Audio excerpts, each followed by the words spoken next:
All right, guys, happy Thursday and welcome to our Q2 training topic. Q2's training topic is title closing, contract to closing from the title perspective.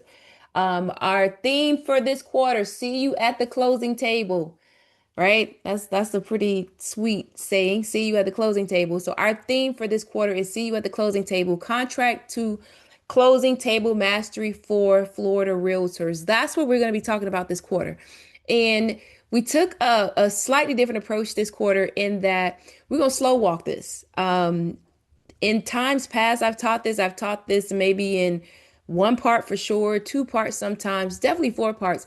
But realizing that there are so many details to the this juncture that we're going to make sure that for those of you, and there are many of you who are here every Thursday, we're going to give you the benefit of your perfect attendance and make sure that you really, truly, truly, truly, truly understand this juncture of your contract to close process, right? So, see you at the closing table again this quarter, literally this quarter. We're going to take this bite-sized pieces by bite-sized pieces and walk our way through this content. All right. So today's topic is Title 101.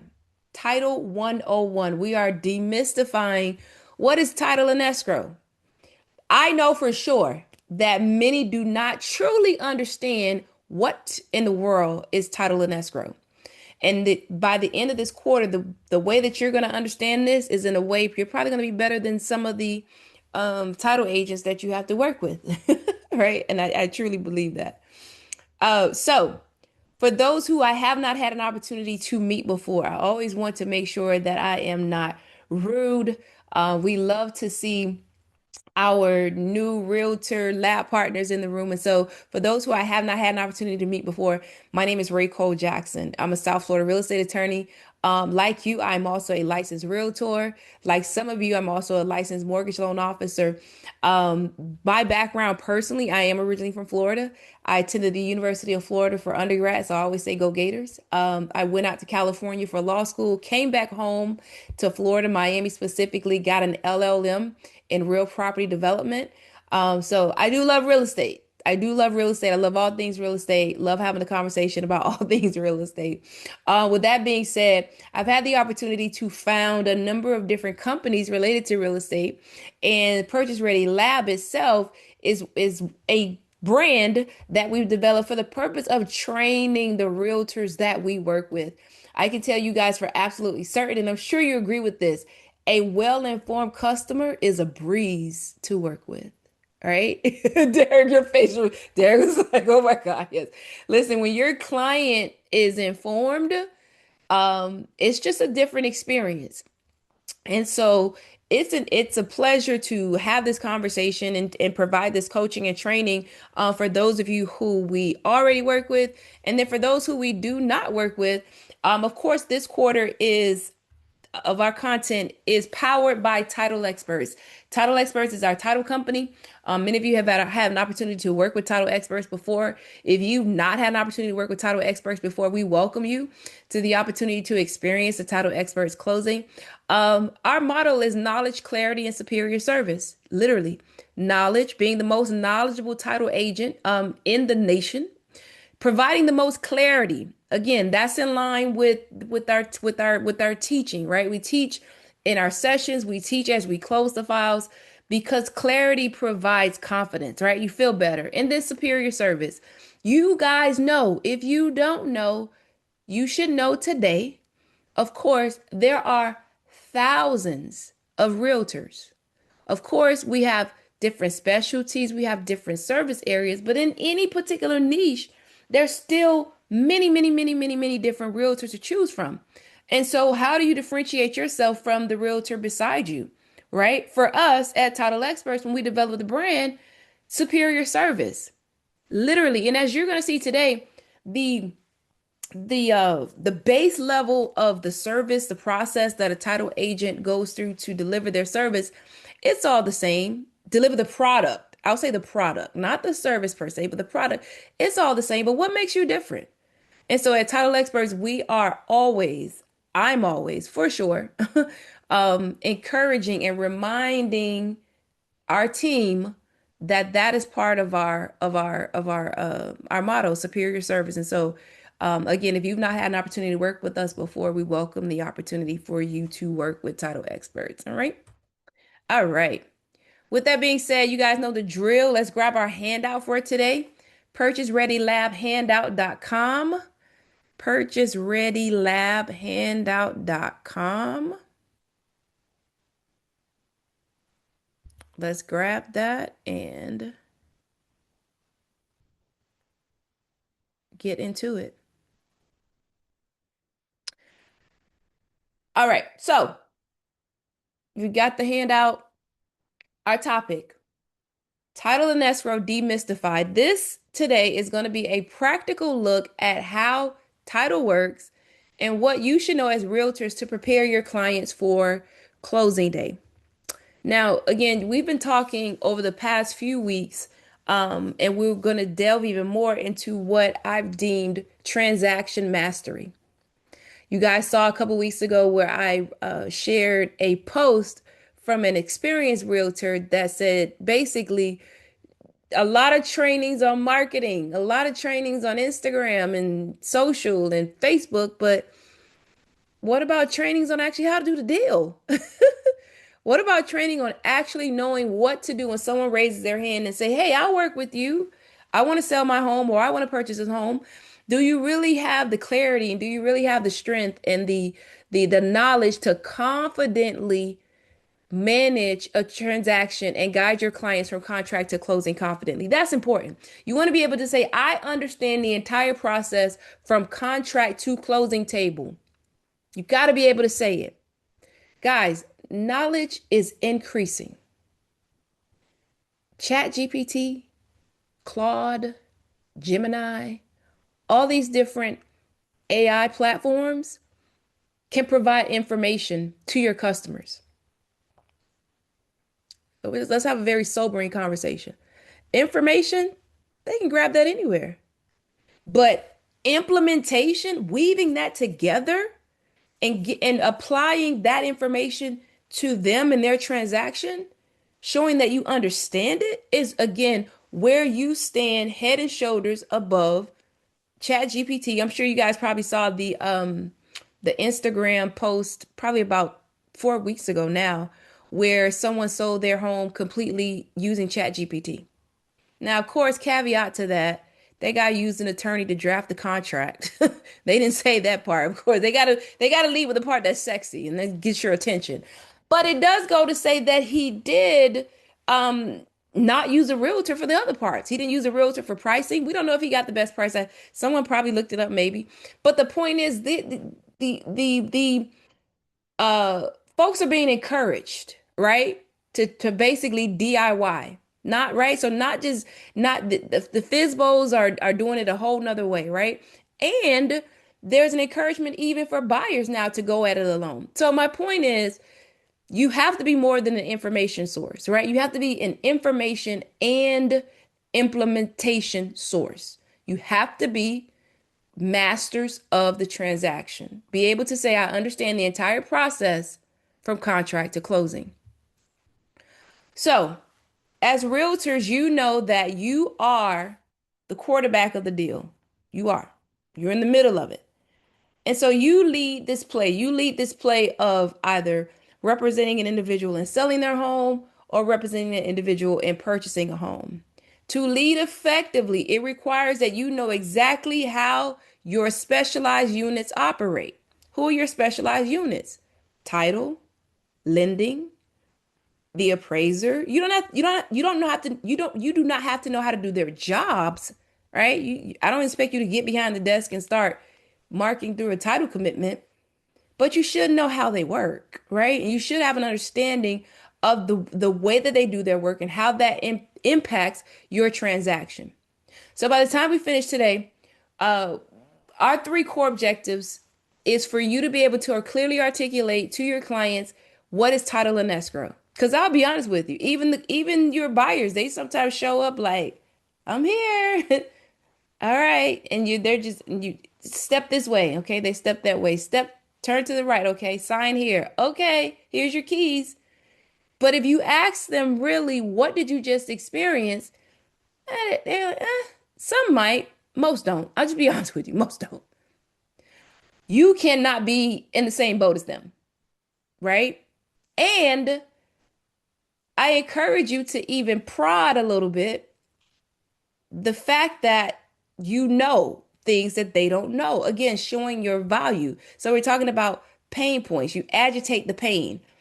Well, did you know, was once we finish today, well, did you know, this is an insurance policy for you for your title to the property. And, we're going to go on with some terminology. And they're like, oh, Jessica knows her stuff. You should go talk to my realtor. She knows her stuff, right? At the end of today's session, you're going to be able to avoid common deal killing misunderstandings. There's some misunderstandings that can kill a deal, right? If you don't understand how title works. And then also, you're going to know exactly what the title team does and what they do not do. That's a major source of friction and frustration when it's not clear that no, that's not the title agent's job to do that. Realtor, sorry. And it's not because we're not providing you superior service. That's just not what that doesn't fall in the purview of our responsibility at this juncture. And so you guys will know that. And likewise, you should know, hey, title, that's nope, take a step back. I got it. That's not your lane, right? So to start here, the very first most important thing you should know as a Florida realtor is that here in Florida, we are what we call a non-attorney state, meaning it is not required that the title agent be an attorney. There are states in the US where the closing agent is an attorney. Many of you probably moved from states and you're confused by this conundrum of having non-attorney title agents. You're like, how could this be? Well, we in Florida are a non-attorney title agent state. Now, with that being said, as you know, there are many attorneys that are also title agents, myself included, obviously, right? Here's what you should know when you're first of all, you should know the difference between what your any relationship that you have or you previously had or that you're going to have. We know that in Florida, it's not always your client that chooses the title agent that you work with, right? You know that that's the case. But with that being said, you should still know the type of title agent maybe that the other party has chosen to complete the closing on the transaction, right? So, an attorney title agent, major differences, can provide legal advice. Can provide legal advice. A non-attorney title agent cannot provide legal advice. They cannot. It's actually a felony. You guys know that because it's the same for you. As a realtor, you can't provide legal advice. It's a felony to do that, right? I want to say a third-degree felony to provide legal advice.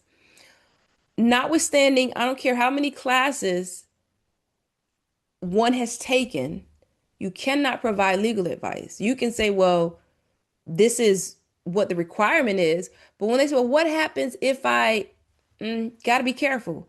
Because providing legal advice requires that it's not just black and white, right? It's not just what we're looking at. It's what about other scenarios or other laws that can impact this?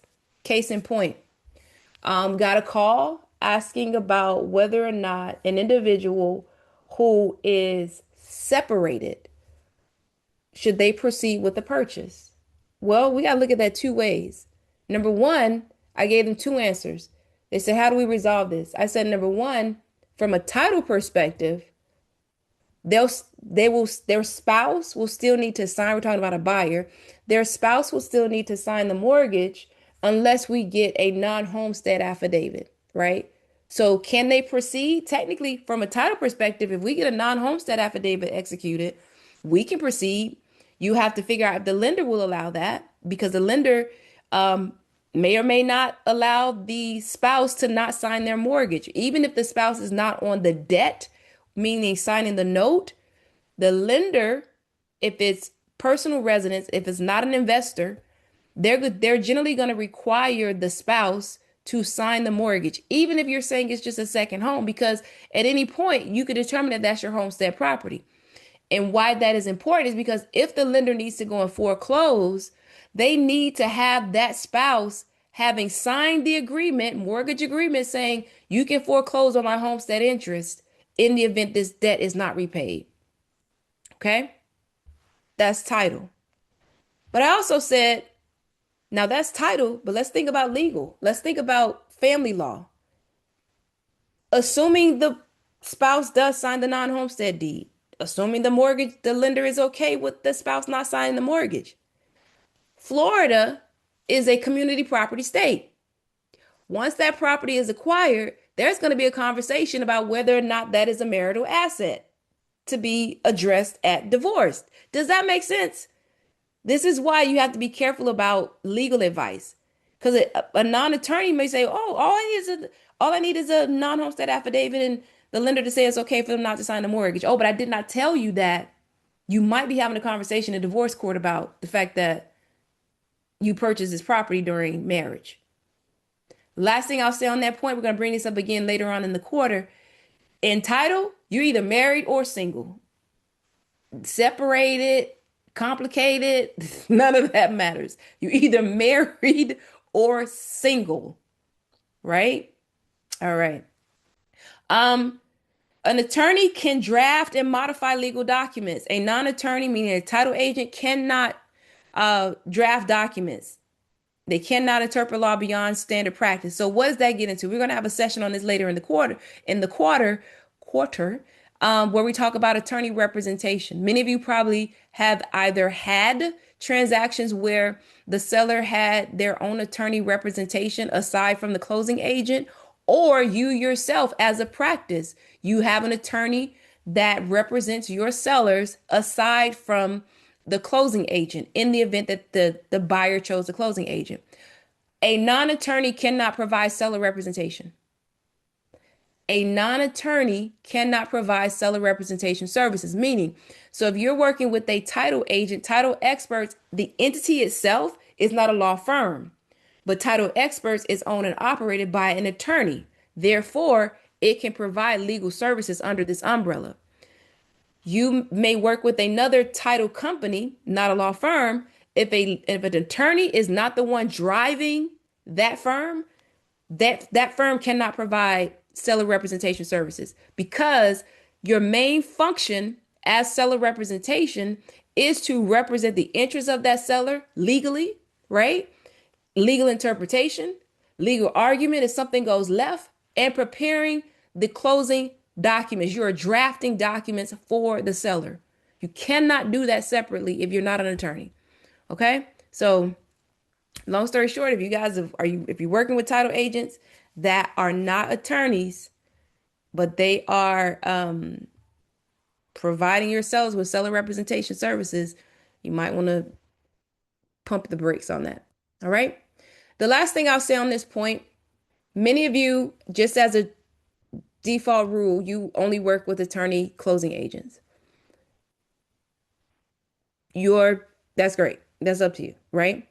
I will say, if that is not the case, if the closing agent that you work with is not an attorney, I will recommend to you that if you know your transaction is complex, for example, it involves probate, divorce, or some type of dispute, you probably want to send that file to an attorney. Because again, as I just mentioned in the hypothetical, divorce impending, there's going to be some conversations that are outside of title specifically that the parties are going to want some advice on, right? And you're going to want somebody to be able to quarterback resolving that. And God forbid if there's disputes involved, for sure, for sure. If there's parties that have already divorced, parties that are about to divorce, parties that really did not want to sell, but we are, you for sure want someone that's going to be able to definitively stop the chaos and put everybody on a clear course to closing. All right?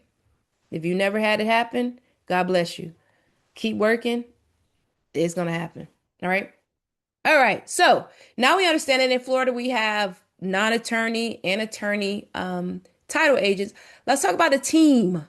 Let's talk about the team and the different parties that are mentioned, that you'll probably hear mentioned once you get to closing. So, of course, we have the title agent, right? That is the main the owner, the CEO of the company. That is the person that is actually licensed, right? They are the licensed individual that hangs. It's similar to a broker, right? Your broker has the broker's license, and under the brokerage are all the realtors who hang their license. Well, in title, there is a licensed title agent, and then under that title agent is all the staff that works for the company. The main parties that you interact with is going to be your closing coordinator. That's the position in our office. They probably call it processor. I'm not a fan of processor. I'll tell you guys a joke why I almost despise that term. Called a title company once. Um, and the person answered the phone and said, "I'm just a processor." What? I was just almost blew my mind. I was like, "I'm just a processor." So for that reason, we don't use processor in title experts. I hate it. I hate it. I cannot believe she said that. I'm just a processor. What? So yeah, but I put it here because you're probably going to hear it in other places. You will not hear it at title experts. We are not processors. You're closing coordinator, right? You are coordinating. Generally, the closing coordinator is going to be the one that receipts in the contract, starts collecting all the intake. They're the ones that's sending out status updates, right? Here's where you are. Here's what we don't have. Here's what we need, right? And then you have the closer. The closer is the team member that prepares the final settlement statement. The closer prepares the final closing documents. The closer works with the lender to match and balance if the transaction is financed, as well as the um, are you sharing? Yes, I am, Kelly. You all can see the screen, right? Kelly, if you're on the phone, you might need to swipe. And then for great information, I'm glad you. Sabrina, purchase ready lab handout.com. Purchase ready lab. Thank you. Candace is on it. Appreciate you.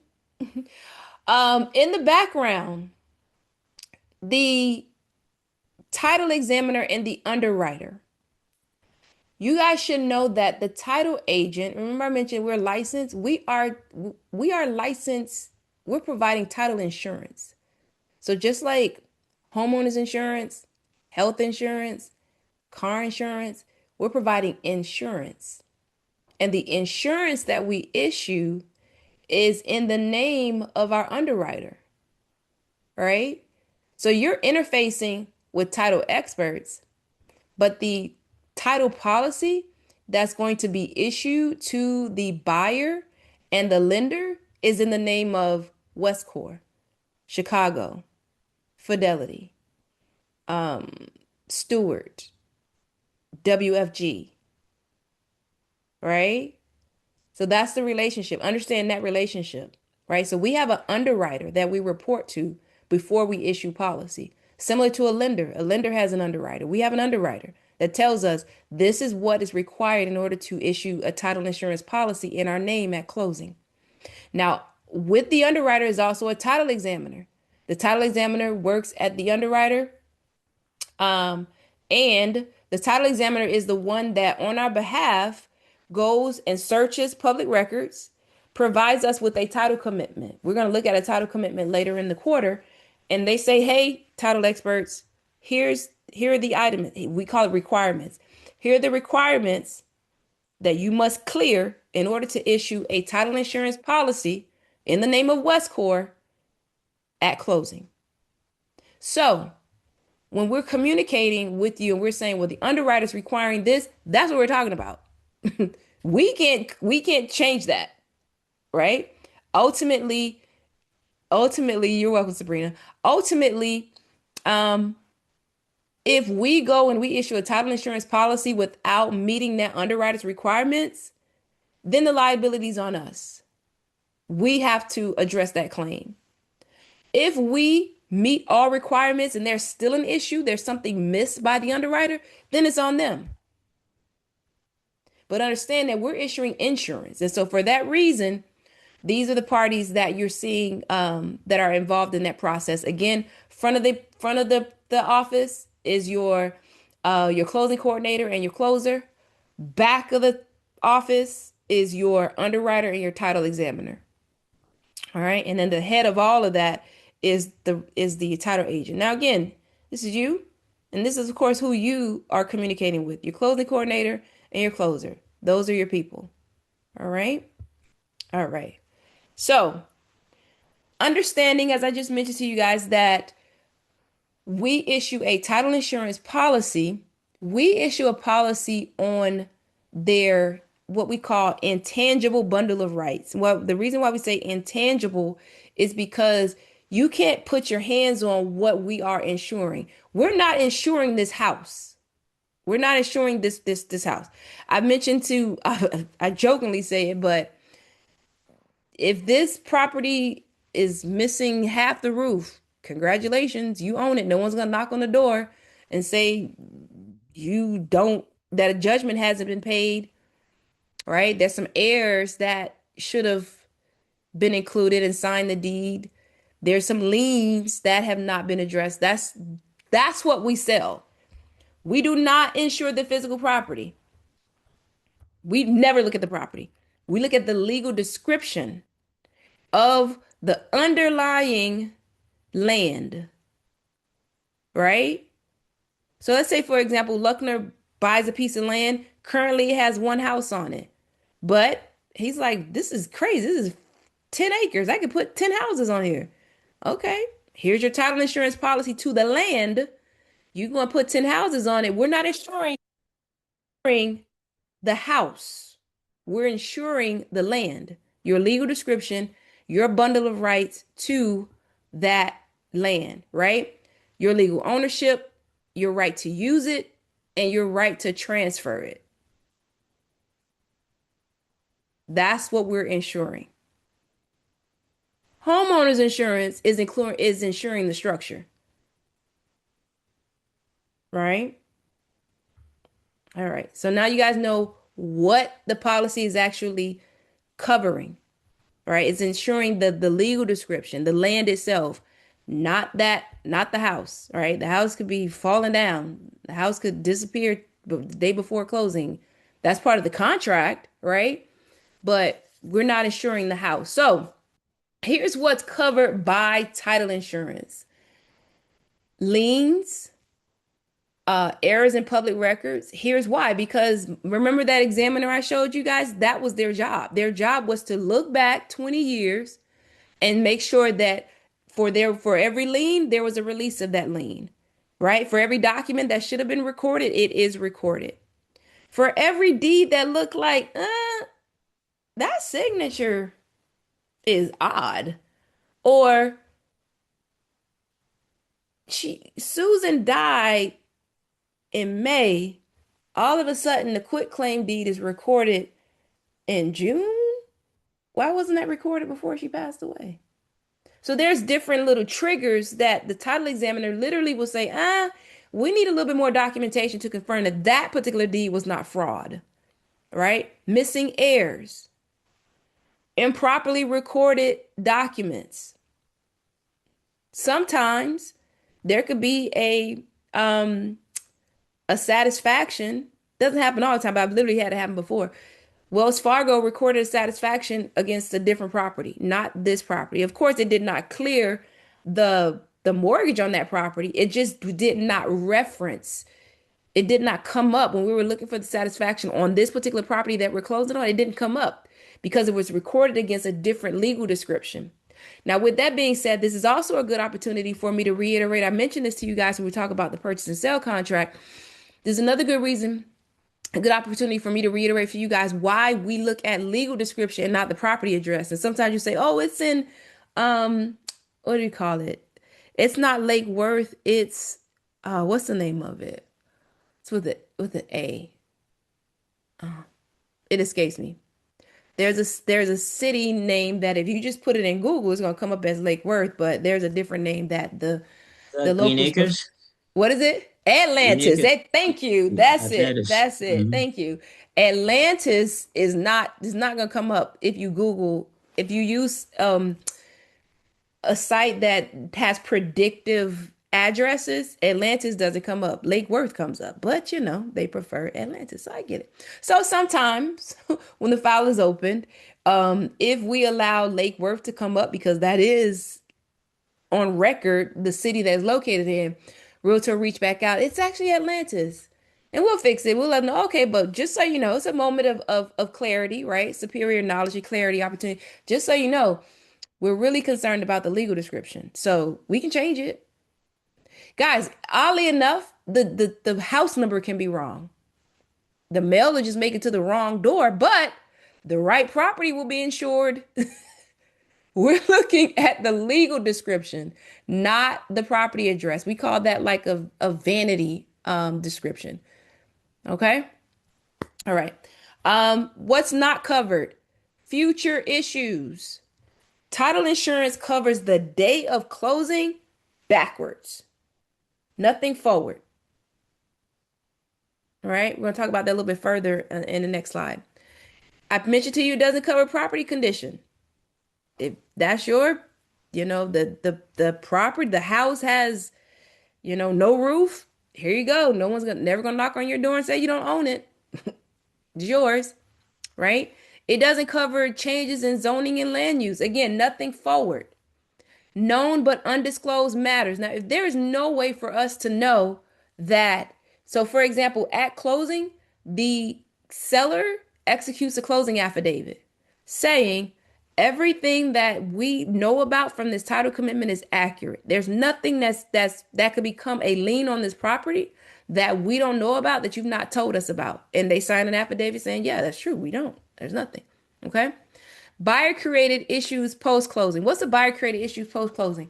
I'll give you, for example, starting work on the property before you close, meaning like a contractor that's going to record a notice of commencement,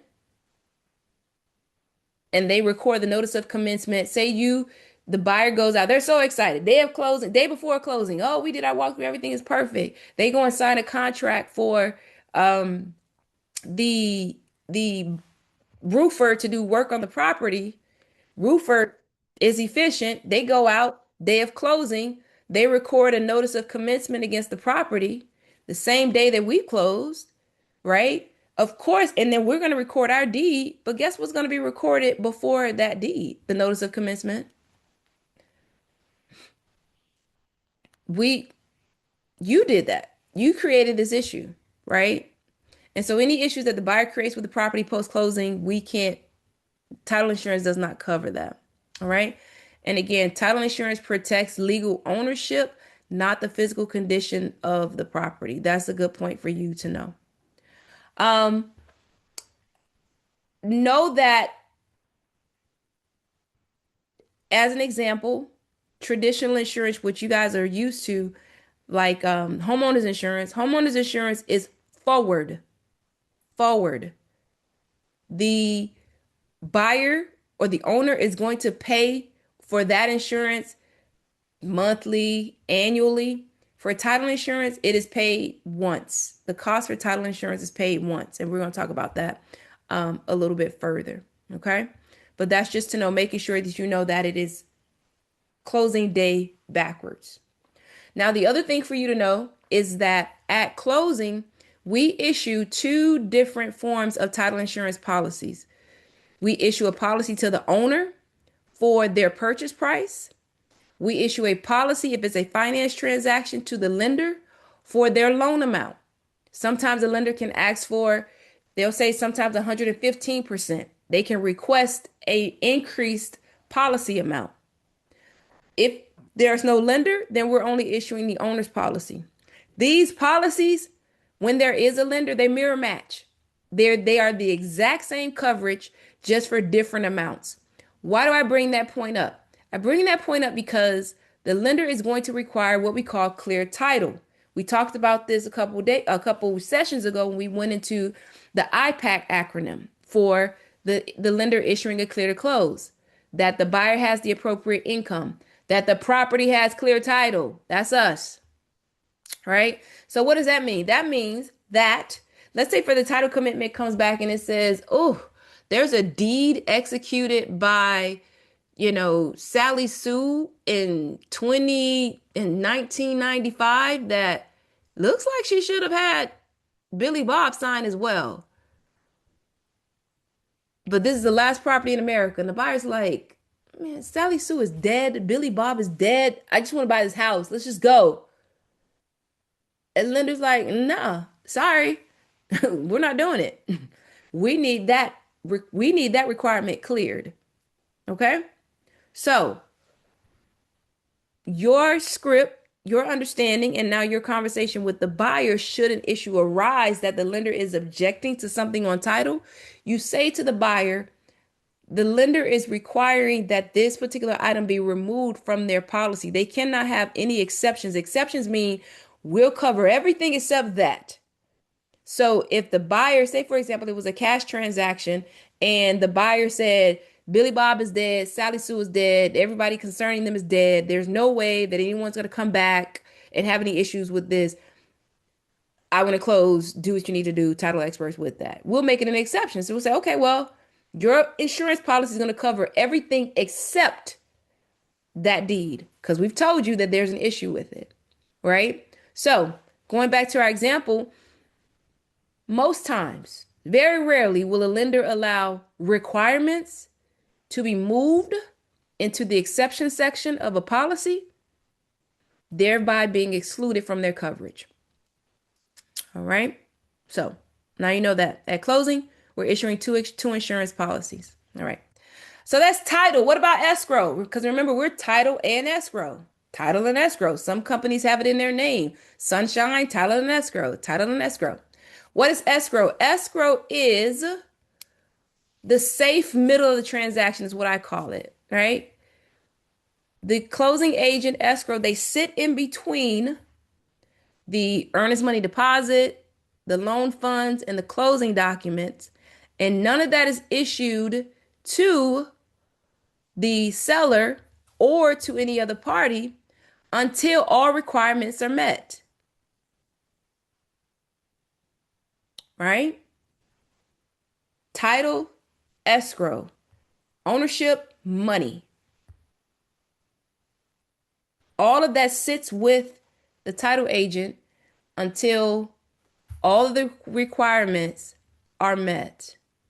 Understand that title is a neutral third party. I want to point that out. Neutral. Generally, they are neutral. However, if the closing agent is an attorney, they can be representatives of the buyer. So, for example, a buyer, when Broward, buyer hires title experts, and the engagement is very clear that you're my attorney. So, guess what? If something happens, not only am I going to ensure that not only now title experts and this is not a what do you call it, a conflict. A title agent can do this. Not only is title agent going to do all these things that we're talking about to move the file forward to closing, but should the buyer and seller get into a dispute, if it's clear that title expert is hired as the attorney for the buyer, then title experts can shift it to their attorney's point and say, hey, okay, well, listen, this is why our buyer is right and your seller is wrong. So just be aware of that. Be aware of that. It doesn't happen often, but be aware that that can be the case. So you want to proceed accordingly, right? When you're in someone else's house, right? Does that, Go ahead, Racole, Derek. does that cost additional if you use the attorney part of the title company to represent the buyer? Is that part of the deal? So it depends. If you get into actually legal disputes where the attorney has to put in time and, what I would call litigation, then yeah, because that's attorney time. But your services that are in the normal course of business, no, no, no, no. Like, What you do get though, and I mean, well, not though, but what you get, of course, with that is, of course, you get another set of eyes, right? You get a different set of eyes. You get a different understanding about this transaction than you would get otherwise. All right. All peace right. of mind. So let's talk about fees really quickly. anatomy of the title cost in Florida. So we know that we have Section 9 in the contract where we're talking about all these different, we have nine A and B. We're talking about sellers closing costs, buyers closing costs. And then you guys have seen a settlement statement before. 95% of those fees on that settlement statement are lender fees.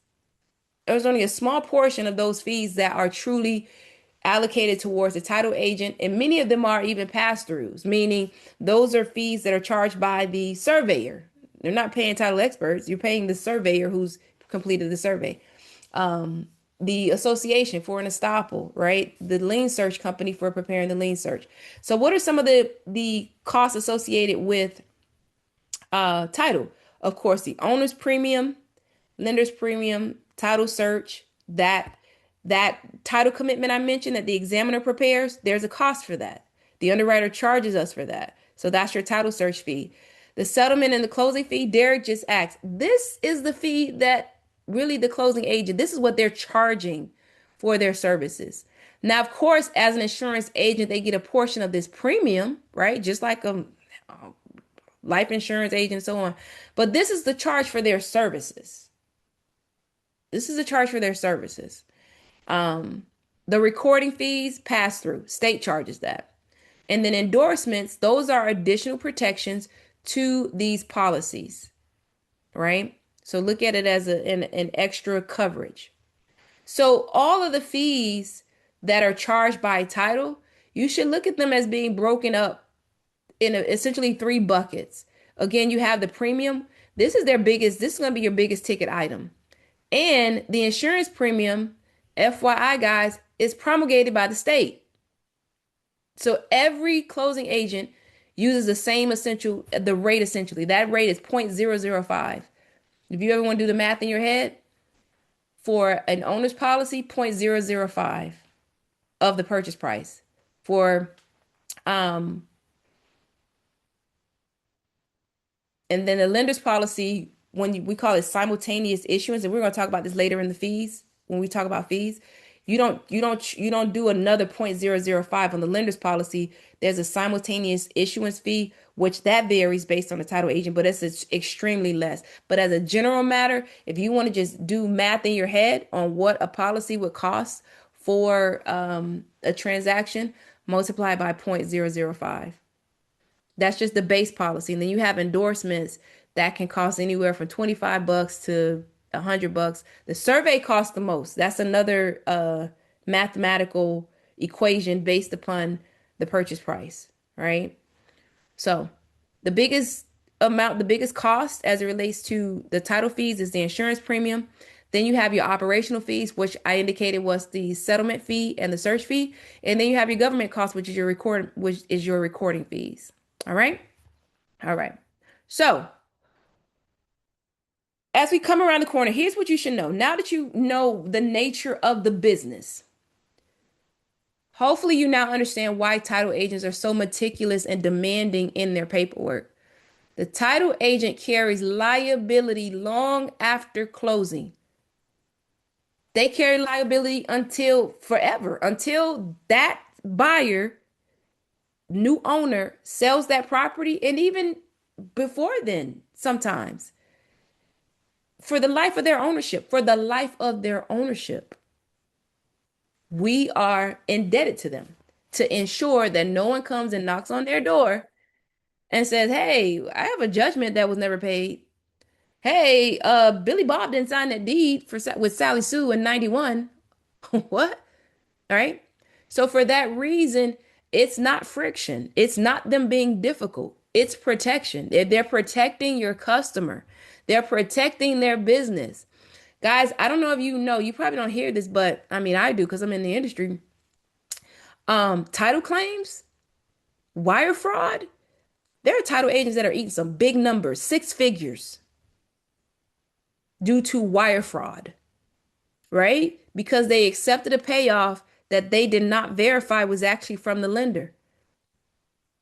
$300,000 out the door, but we still have to close. Either you're going to find it out of your capital account, or you're going to make an E&O claim. Guys, let's do the math. $300,000. That's what some companies make in a year, right? So when a title agent is saying to you, hold on a second, let me make sure this is correct. Hold on a second. We need their ID. Hold on a second. Their their spouse, married or divorced, is either married or single. They're not single. Are they single? No. Okay, well, they're married. Let's go. Bring them in. We can put them in separate rooms if we need to, but they must sign because we can't have a claim. All right. All right. Now, lastly, what is the title agent responsible for versus what you're responsible for? I want you to know that the title agent does not enforce the contract, meaning the title agent doesn't say, "Oh, you missed your loan approval deadline. Helena, you need to come get Vicious. His look at, oh." We're not, right? We don't do that. We don't do that. We do not get into that. We do not enforce. We abide by the terms of the contract. We do not enforce the contract. So what does that mean? We also don't manage contract timelines. Same thing. Hey, your inspection period, we don't get in there and say, hey, did you complete that inspection? No, no, no, no, no. That's not, again, we're not even we're not even insuring the property. So why are we concerned about your inspection period? We're not insuring the property. Another big title agents do not track escrow deposit completions. You should know that. Hey, Racole, did the buyer make their escrow deposit? Oh, let me see, Jessica. Nope, they didn't. The appropriate answer is oof. Okay, let me get on that. The inappropriate answer is why. I don't God, I just received the information. I don't chase them down for this. Your closing agents do not chase down deposits. So with that being said, you need to make sure that's on your calendar to follow up on your escrow deposit. When it's received, you'll get your escrow letter, but they're not calling the buyer, hey, you got about 3 more hours before we close and tomorrow is your deadline, but technically, they don't do that, okay? They also do not tell parties when to draft addendums. This is huge. My team is on here. They'll tell you, do not tell someone to draft an addendum because now I have imputed myself in the terms of your contract. As a realtor, you should know, ding, ding, ding, I need an addendum. But my team is trained. Do not require, you cannot require an addendum because now, what if the seller didn't want to sign the addendum? What if they wanted to have a conversation with their attorney, but someone from title got on the phone and said, well, we must have an addendum. Oh, you must not. Never. And if someone on my team ever tells you that you must provide an addendum, call me directly because we'll have a conversation. All right. All right. So that's not their responsibility. So that is the realtor's responsibility. Manage timelines, enforce contract terms, guide client decisions, draft necessary documents. However, going back to Derek's question, she's so funny. Going back to Derek's question, if the closing agent is also hired as the attorney, then yes, we are having a conversation about enforcing contract terms. Yes, we are guiding client decisions. And yes, we are drafting necessary addendums. Yep, sure are. Yeah, because we've been hired to operate in that capacity as well and not simply operate in our capacity as a neutral title and escrow agent, right? As a neutral title and escrow agent, title facilitates the transaction, realtors manage these parts of it. Okay? All right. So, when that happens, when the realtor manages the transactions, make sure they stay on top of their communications, their timelines, not throwing fires into the office. Oh, God, just addendums on fire. Throw it in the office and expect the title agent to put it out and calm everybody down. Like, ugh, no, we're going to make sure that we clear title issues. We're going to make sure that the money is protected. We're going to make sure that the client, the buyer, and the lender are going to get a clean title policy that they can rely on. All right. All right. When we hit that shared goal, we have a smooth and successful and insurable closing. Because again, at the end of the day, title needs to issue an insurance policy that buyer can rely on for the life of their ownership. All right. All right. So, summary for you guys. This is your handout. You see, this is what page 2 of your handout. Overview of, glad you enjoyed it, Kelly. This is an overview of our discussion today, right? It should allow you to, for at the very least, high level, what is title escrow? What's their responsibility at a high level? You're getting to the point where you're saying, I understand this. I understand this process from contract to closing. Your value, again, it increases exponentially when you can confidently say this to your client. Oh, I understand that. Oh, yeah. Well, this is what they're talking about. Well, this is why they can't allow your soon to be ex-wife not to sign this, because this is what's going on. Okay. All right. Let's talk about it. I'm glad you guys are enjoying it. Let's talk about it. Questions, questions, questions. Any questions? I'm glad you guys enjoyed. Any questions? Yes, Any I do. questions? Recall, I have a question. Go ahead.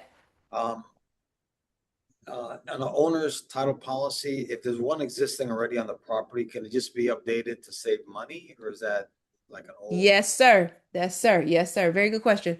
So, prior, we call it the prior policy. When it has to be within the last 3 years on a purchase and sale transaction. So if the seller provides their prior policy, then there can be a discount on the new policy that's issued because, now that you guys have taken this class, because the underwriter is saying, oh, another underwriter already did all the digging. They're clear. They've cleared it. We'll take a look at it. We'll add on to our review of it. And for us saving our time and not having the coverage, and then the other underwriter is going to share if any issues arise. The other underwriter shares in that, and so for that reason, the cost of the new policy is reduced. Very good question. That's called the prior policy. Hi, Nicole. Mike, Racole. yes. Hi, good morning. Thanks for the information. I do have a quick question. It's Beverly. Oh, hey. Hi. When a married couple, purchase a piece of real estate, Okay. homestead real estate, and one of the parties is no part of it, how did that happen, or how does that happen? For example, my ex, they bought a place. He died. He got murdered by the wife's son, and his only child has nothing to get. Is there any way around her um, claiming a part of the real estate they both bought together while they were married? Depends. And that, based on what you said, you have that, you're looking at probate. You have to Right. get into Can I call that's you offline for that? shoot me an email. I'll refer you to a probate attorney because I don't take those cases anymore. I Okay. am strictly transactional. Okay, No, hon. but shoot me an email. I can definitely I can loop you in with a colleague that handles probate matters for sure. Thank you, Racole. No Appreciate it. problem. Great question. Maykel. Hello, what a great class. I want to say my partner Jessica to inviting me here. Oh, I learned so much in these 45 minutes that I never seen it before. Thank you. By the way, you are a great teacher. So what do you service South Florida too? all of Florida, sir. We Good. service all of Florida. How can we have your contact information? Right there on the screen. And it's in the handout. Do you have the handout? I believe Jessica sent it. If you can send it to me, I will really appreciate it. So those of you who don't have the handout yet, go to purchasereadylabhandout.com. Purchasereadylabhandout.com. if you could type that in the chat, purchasereadylabhandout.com. And on that handout, you'll have this flyer, Presentation. Okay. which has our contact information. And you'll also have the overview of what we discussed today. That is I great. know Jessica. She texted me yesterday. That Listen, that she is got so fun. excited when she heard your name. She's like, "Oh my gosh, I know her." Yeah, she texted So me she said immediately. we're in great hands. She'll be joining us in maybe next week. So are you Yes, doing ma'am. this regular class, trying to educate people, networking, and because you're giving value, you're giving a lot of value. So can I invite other real estate in the team here? Okay. Absolutely. Just send them to purchasereadylab.com. So purchasereadylab.com is the website. The same where you should have. I don't know if Jessica sent you just the She sent me registration the Zoom. or She she sent me the sent you Zoom link. she She sent you sent me the the Zoom room. link. The Zoom link. Okay. Okay, perfect. So she sent you directly to the room. Look at Jessica. Jessica's like, get in here. Just cut to the chase. Come now. So that is that's the website. So this is go ahead and scan this QR code also. So this will allow you to get emails, text messages regarding the new classes. We're here every Thursday from 12 to 1. And the website has the schedule of topics. Yes. Grateful. Thank you so much. Thank you. Thank you. Thank you. No problem. Thank you so much. Good to have you. Miss Candace, fresh out the closing table. What's up? I just want to give a shout out to Title Expert and Racole, the entire team for an amazing title transaction. Because I don't know what you Appreciate guys do behind the scenes, but you did your magic and it was just great from start to finish on the title side. So shout out to each and every one of you. Thank you so much for getting us to the closing table. No, thank you Couldn't for do being a that without great you. realtor partner. Thank you for being a Yeah. great realtor partner. Candace ran into a little an odd complication on her deal, but she did And I not. wouldn't have wanted to do it with any other company, to be honest. She ran into a very odd complication. Um, but it got done. It got done. It got done. We were recording, so I'm gonna stop there. All right, guys, it is 1 o'clock on the dot. You've been amazing. You've been amazing. You're welcome, May. Good to see you. You guys have been amazing. We will be back here, same place, same time, 12 o'clock. Be here. Beat me here. Don't meet me here. Some of you do beat me here. As soon as I open the room, there's people sitting in there. So beat me in the room. Don't meet me there, all right? I'll see y'all later. Have a great weekend. Let's go sell some houses. Bye, Helena.